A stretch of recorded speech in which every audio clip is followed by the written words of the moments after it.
Allô, allô, c'est Marie-Christine. La question de savoir s'il est préférable d'être en couple ou de rester célibataire, c'est une réflexion profonde qui touche à notre bien-être, nos priorités et nos attentes dans la vie. Ce choix ne devrait jamais être dicté par des pressions extérieures, mais plutôt par une introspection sincère et honnête. Je vais te présenter des facteurs qui peuvent influencer cette décision et les bénéfices respectifs de chaque situation. Mais juste avant, si ce n'est pas déjà fait, je t'invite à t'inscrire à mon webinaire gratuit « 3 prisons émotionnelles chez l'être humain » pour découvrir ce qui te bloque dans la vie et les marches vers la libération de ton moi intérieur. Le lien est juste sous la vidéo. Avant de se lancer dans une relation ou de choisir de rester célibataire, il est essentiel de comprendre nos propres besoins et attentes. Que recherche-t-on dans la vie à ce moment précis? Est-ce qu'on a un désir profond de partager notre quotidien avec quelqu'un ou on préfère l'indépendance et la liberté qui viennent avec le célibat? Il est important de ne pas voir le célibat comme une situation temporaire à fuir, mais plutôt comme une opportunité de se recentrer sur soi. Beaucoup de gens choisissent d'être seuls pour mieux se connaître, prendre soin de ses blessures émotionnelles, développer des passions ou de se concentrer sur leur carrière. Le célibat peut offrir une liberté précieuse tout en étant une période de développement personnel. À l'inverse, être en couple peut répondre à un besoin de partage, de soutien et d'affection. Une relation amoureuse épanouissante peut apporter un équilibre émotionnel et enrichir notre vie par des moments de complicité. Si on ressent un désir sincère de construire une vie à deux, c'est peut-être le bon moment de chercher une relation.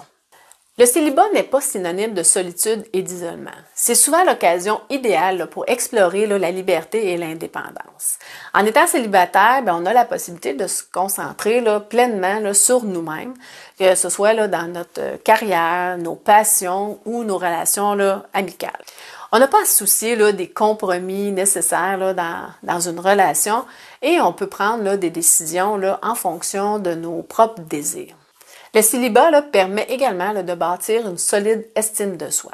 Apprendre à se sentir complet sans la validation extérieure d'un partenaire est un atout majeur pour quiconque aspire à être en couple plus tard. Ça peut aussi nous protéger des relations qui ne sont pas alignées avec nos valeurs ou nos besoins. D'un autre côté, être en couple apporte son lot de bénéfices.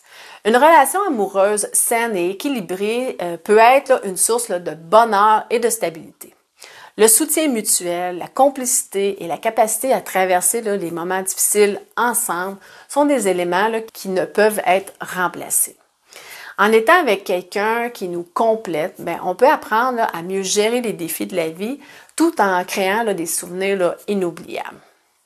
De plus, une relation peut nous aider à grandir en tant que personne. De ce fait, l'être aimé devient souvent un déclencheur de nos blessures intérieures, ce qui nous donne l'occasion d'en prendre soin. Les compromis, la communication et la résolution des conflits sont des compétences qu'on développe en couple. Tous ces apprentissages peuvent se répercuter positivement sur d'autres aspects de notre vie. Le choix entre être en couple ou célibataire dépend essentiellement de nos priorités, de notre état d'esprit et de nos aspirations personnelles. Ce qui convient à un moment donné de notre vie peut évoluer. Il est important de prendre le temps de comprendre ce qu'on veut vraiment et de ne pas céder aux pressions sociales. Qu'on soit en quête d'une relation ou qu'on savoure le célibat, l'essentiel c'est de se sentir en paix avec notre décision. Le bonheur n'est pas conditionné par un statut relationnel, mais par notre capacité à vivre en accord avec nous-mêmes. En fin de compte, il n'y a pas de meilleure option, seulement celle qui nous convient à nous. Voilà, c'est déjà tout. Si tu as aimé le contenu de cette vidéo, je t'invite à l'aimer en cliquant sur le pouce en l'air et partage-la pour en faire profiter le plus de gens possible. Et profite-en pour t'abonner à ma chaîne si ce n'est pas déjà fait pour ne rien manquer et profiter de plus de vidéos en développement personnel. N'oublie pas de profiter de mon webinaire gratuit « 3 prisons émotionnelles chez l'être humain » pour découvrir ce qui te bloque dans la vie et les marches vers la libération de ton moi intérieur. Le lien est juste sous la vidéo. Sur ce, je te souhaite une excellente journée. Surtout, prends soin de toi. Bye bye!